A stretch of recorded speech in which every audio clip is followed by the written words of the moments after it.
This is a little story about a creep. A creep who thought he had all the power in the world. A creep who probably had a horrific childhood, but a creep nonetheless. Anyway, I first befriended this creep online back in 2011. Facebook, of course. We had mutual friends. Friends who I trusted, so I assumed he was a cool guy. I know now that's a terrible assumption to make about strangers, whether you have mutual friends or not. But back then, I was a naive 18-year-old girl. His name was Danny. I thought he was a cool guy at first. He had an awesome taste in music, and shared a lot of great songs with me. He was also incredibly, inappropriately hilarious. He was full of jokes and bizarre stories, and I soon grew to love talking to him. He never asked if I had a boyfriend. I assumed he knew I did. After all, we were Facebook friends now, and there were pictures of my boyfriend everywhere.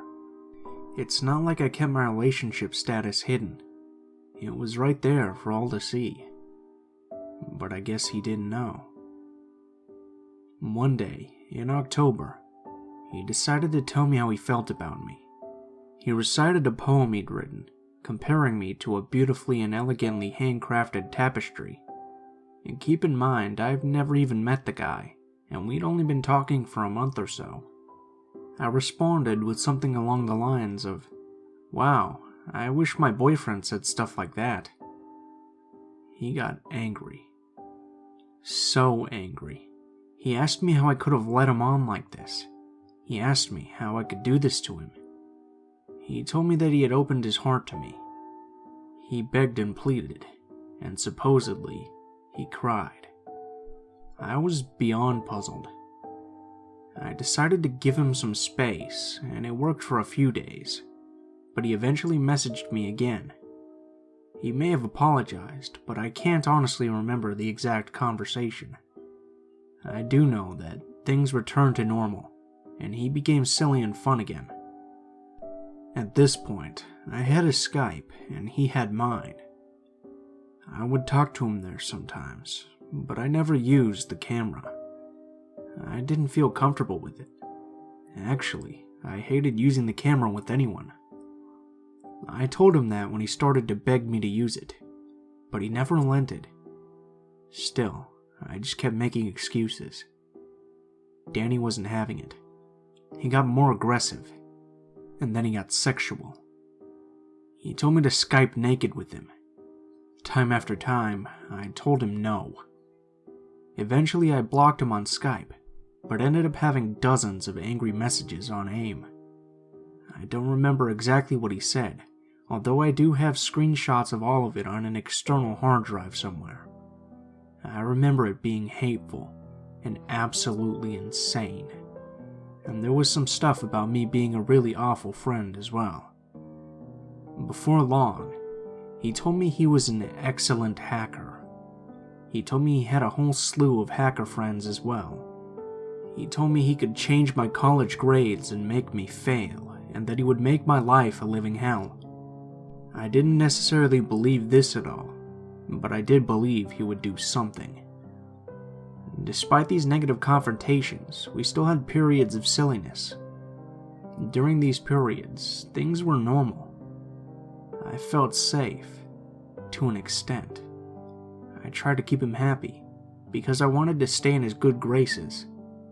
I really did believe he would try to tarnish my reputation otherwise. Before long, he started giving me ultimatums. Either you get on Skype with me, or things will get very bad for you. I can tell your boyfriend you're cheating on him. I eventually asked our mutual friends about him. They said he was violent, dangerous, and twisted. Even better, he lived mere minutes away from the college we attended in Reading, Pennsylvania. Every day, I started to get more panicked about going to school. While on campus, I'd look around for guys that looked like him. Guys with long red hair and beards, and I'd be wary of anyone who even slightly resembled him. At this point, I was honestly convinced he'd show up and try to find me. I had him blocked on AIM and made a new Skype. I knew this would infuriate him, and it did. I received another batch of messages on Facebook about how I needed to learn to treat people better. I told him I was uncomfortable with what he was asking of me, and he responded with something along the lines of, "Fine, you've chosen your fate." I blocked him on Facebook. I'd had enough of him terrorizing me, but I should have known it wouldn't be the last time I'd hear from him. At the end of November, I received 3 Facebook messages from someone named Adam Knowing. Whoever he was, he just joined Facebook a couple of weeks ago, and he had no friends or content. The message read as follows. November 27th, 2011. You've been warned repeatedly, and are now being served notice. November 29th, 2011. I believe this is your last warning, and that you've been informed of your behavioral issues. The situation will change before the start of the next weekend, where action will be taken.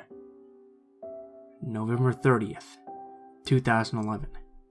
So you attend college, right? And your grades are passing? Not for long.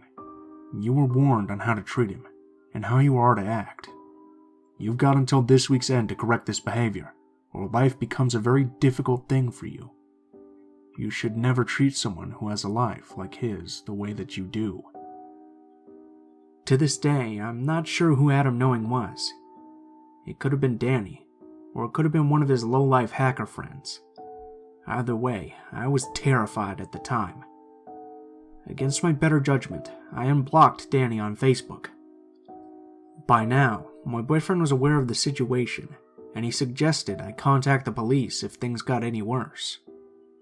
Maybe I should have, but Danny hadn't officially done anything to me. What could they do? Still, I took screenshots of all his screen names. I saved our chat logs on AIM. I took screenshots of all of his threatening messages, and I saved it all to a folder, just in case I needed evidence. Danny's nonsense continued right through Christmas. Some days he'd be sweet and funny. Others he was back to being angry and pressuring. I promised him a Skype session to calm him down, but I kept using my schoolwork as an excuse to delay it. Shortly after Christmas, I blocked him again on all accounts. I decided I would deal with whatever repercussions that came with. If I did end up being hacked, at least I had evidence, right? A couple of weeks went by and nothing happened. Then I received a Facebook message from another account I didn't recognize. I don't remember the name of this one, but I remember the message. After careful consideration, you're being let go. You may want to do the respectful thing and thank the one who you've wronged. It's only thanks to his compassion that you're being forgiven so easily. I blocked the account immediately. In January of 2012, something magical happened. I woke up one morning to the news that Danny had been arrested. The charges? Possession and distribution of child pornography. A bunch of his creepy friends had been arrested with him, having been involved as well. In 2013, Danny was indicted. He's looking at up to 60 years, which will make him almost 90 when he gets out. Even if he's released early, he'll be supervised for the rest of his life. I'm not sure if I'm allowed to post the link to the news story, but it is online. I guess being a monster creep catches up with you eventually.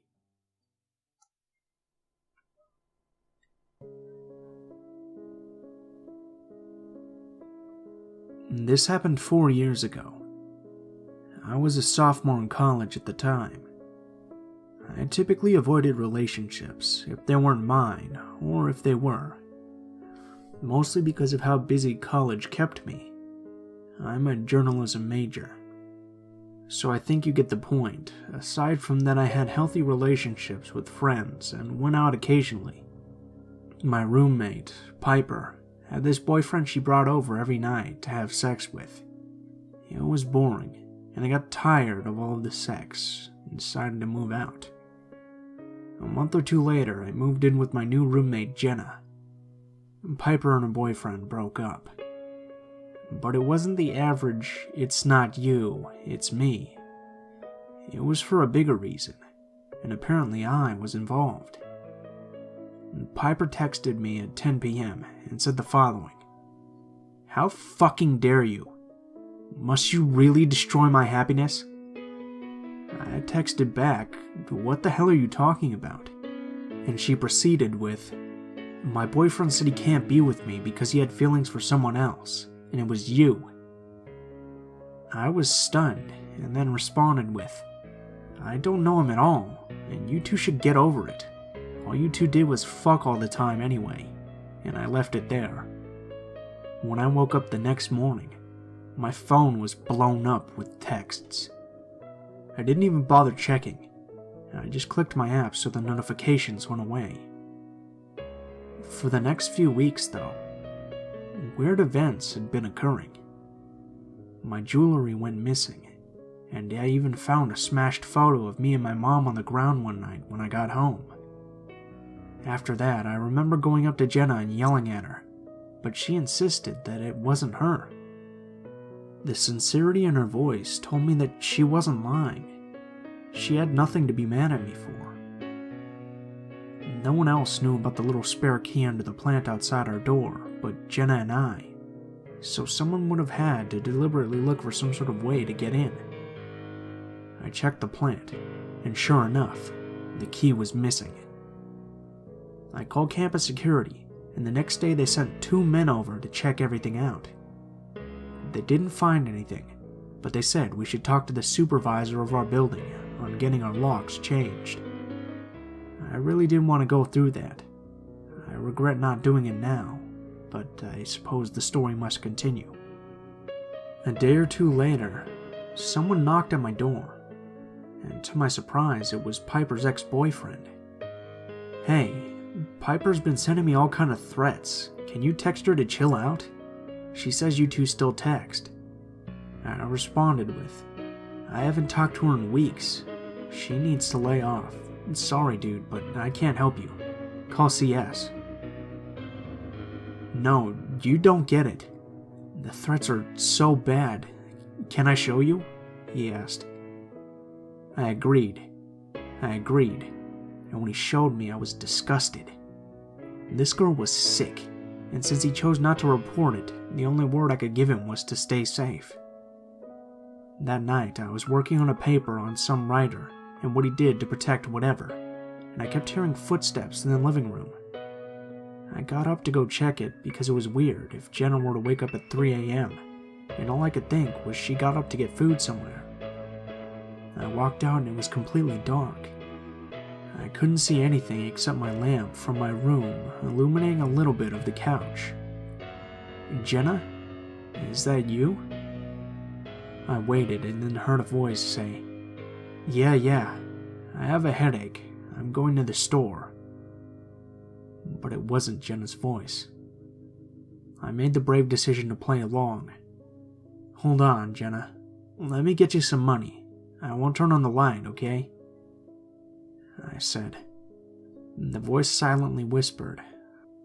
I walked back in my room and looked for some sort of weapon, turned off the light, and then stood in the door frame. "Come here. The light's off so it won't strain your eyes." The person started walking over towards the door frame. The only weapon I had was a very sharp hanger that I'd broken off a while back. She still came closer. As I heard her footsteps nearing, I remembered there was a light switch next to my door, and I switched it on. The light flooded into the room fast, and to my horror, it was Piper's ex-boyfriend. I quickly thrusted my foot at his knee and kneed him in the groin. He was on the floor, and I yelled out Jenna's name. Jenna rushed in and screamed. I yelled, "Call the police or campus security. Call someone quick." She pulled her phone off the counter and quickly dialed someone up.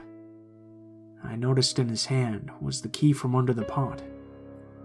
The whole time I figured Piper was doing all this snooping around, and that Piper would be the one I would see when I switched the light on.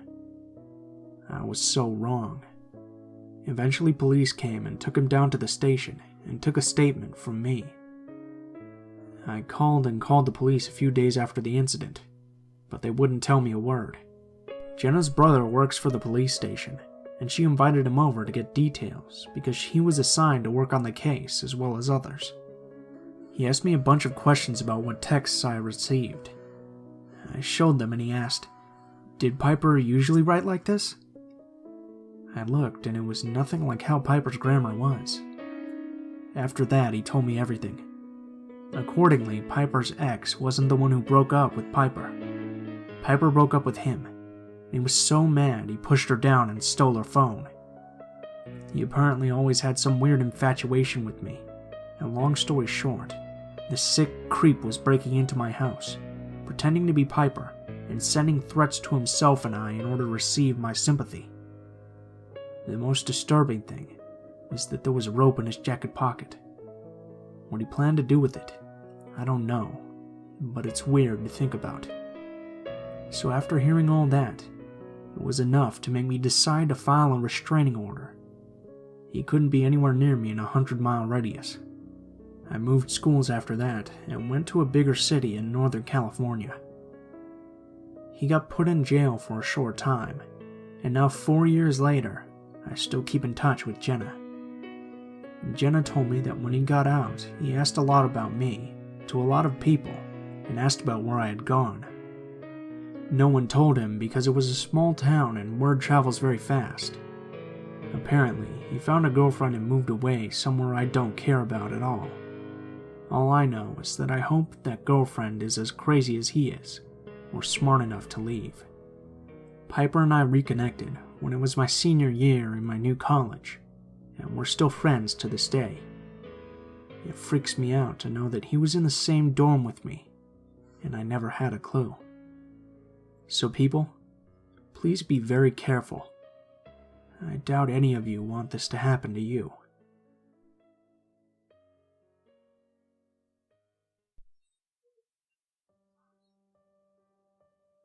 As an 18-year-old female, I've been stalked quite a few times in my life, but thankfully most of the perpetrators were annoying rather than scary. Though these two individuals never got to bloom into full stalkers due to the fact that I moved out of state, they were easily the creepiest individuals I'd ever met. I'd begun attending community college, and in an effort to make friends, I joined an anime club. Once a month, we'd scrape together enough money for pizza and soda, reserve a room in the library, and spend the day watching everyone's favorites. Everything was great until the second meeting. We watched Princess Mononoke and Kiki's Delivery Service and some other similar movies.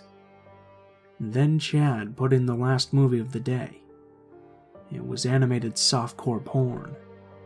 None of us knew what to do. We were all kind of socially awkward.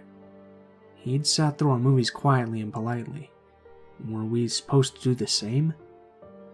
We spent the hour and 20 minutes red-faced and casting each other horrified looks, while Chad watched the porn with rapt attention.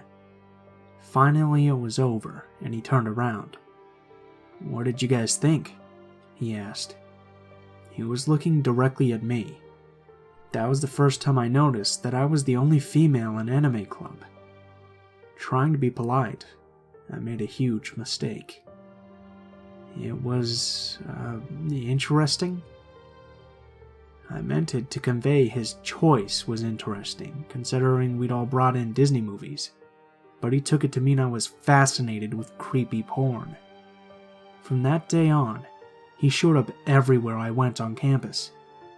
The second I entered any sort of common room, there he was with his laptop, trying to show me anime porn, sitting himself way, way too close to me, so we could both lean in onto his screen and watch it. Each time, I would tell him, I don't really like this show, as politely as I could, and move to another table. But he would move right back uncomfortably close to me, and assure me that I would get into the story if I just watched. One day, he sat down next to me sans laptop, and heaved a sigh of relief. He pulls out a notebook, and shows me a drawing. It looks like a creepy robot uterus. Hoping I'm wrong, I ask what it is. Of course, that's exactly what it is. He's writing a book about an AI sex toy that invades lady parts and turns them into ravening sex fiends willing to do anything for the D. He wants my opinions on his story. I told him it wasn't really my kind of story and tried to move again. He followed and began asking really inappropriate questions in the name of research. Thankfully, at this point, Vincent, the boy who'd brought me into Anime Club, noticed that Chad was following me table by table through the lunchroom as I turned ever redder with embarrassment and came over.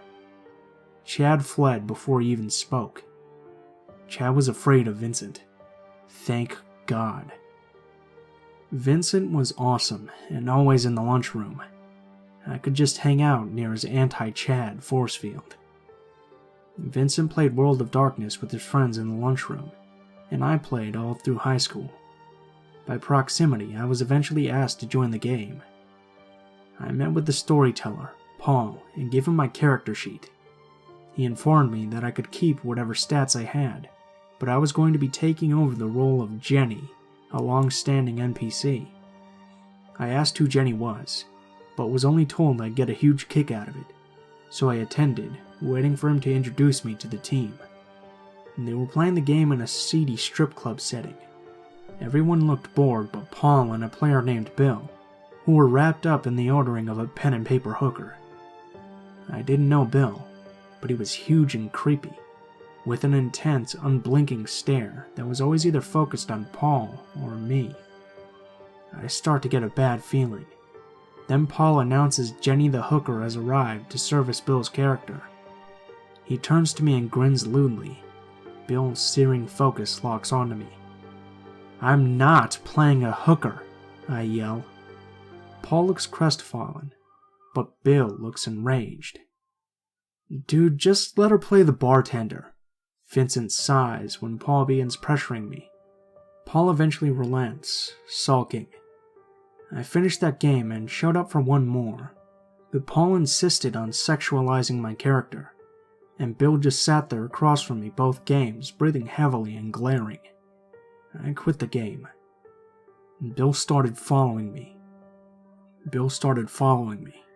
He never spoke to me, just sat across the room from me, glaring and snorting, with Chad. They were friends. Of course they were. I had to abandon the cafeteria entirely, because while Chad was creepy, I was pretty sure Bill was dangerous, and he wasn't afraid of Vincent. Also, it really looked like Chad was encouraging him to do something while they stared at me whispering. I left the state at the end of the semester, but kept in touch with Vincent. About 7 years later, I married him. When I brought up all the crazy things that happened back when we met, he told me that actually everyone was afraid of Bill, particularly Paul. They tried to disband the game because all Bill wanted to do was rent fake hookers, but he'd made veiled threats that he might do something insane if they stopped playing with him. To this day, I think Paul was offering me to Bill the same way you offer the crazy guy at the office a Snickers, just in case the off chance that he does something drastic, he won't do it to you.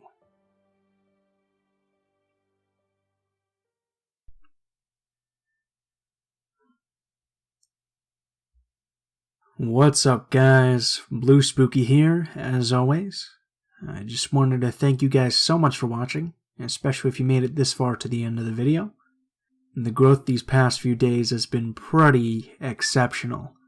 I almost had my first video to hit 200,000 views, and we're almost at 25,000 subscribers, which is super awesome. I mean, my goal for the end of this summer was to get to 30,000, so it looks like we'll be doing that pretty handily if things continue going the way they are. If you guys liked the video, please feel free to leave a comment below, or leave a like and share if you feel so inclined. If you have any stories you'd like me to read, or you'd like to contact me, you can go ahead and take a look in the description, where there will be links to my Gmail, Twitter, and Facebook accounts. Go ahead and send me a message on any of those, and I'll try to include your story in a video as soon as possible.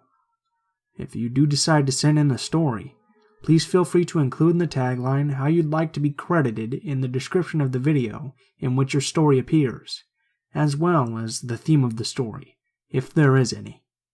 If you guys are curious about the music in the video, music is always listed in the description of the video in the order of which it appears, and there will be links to the artists as well. So if you're curious about the music, you can go ahead and check down there in the description. If you guys have any constructive criticism, please feel free to leave it in the comments below, as I'm always looking for new ways to improve the channel. Thank you guys so much for watching, and I hope you guys have a great day.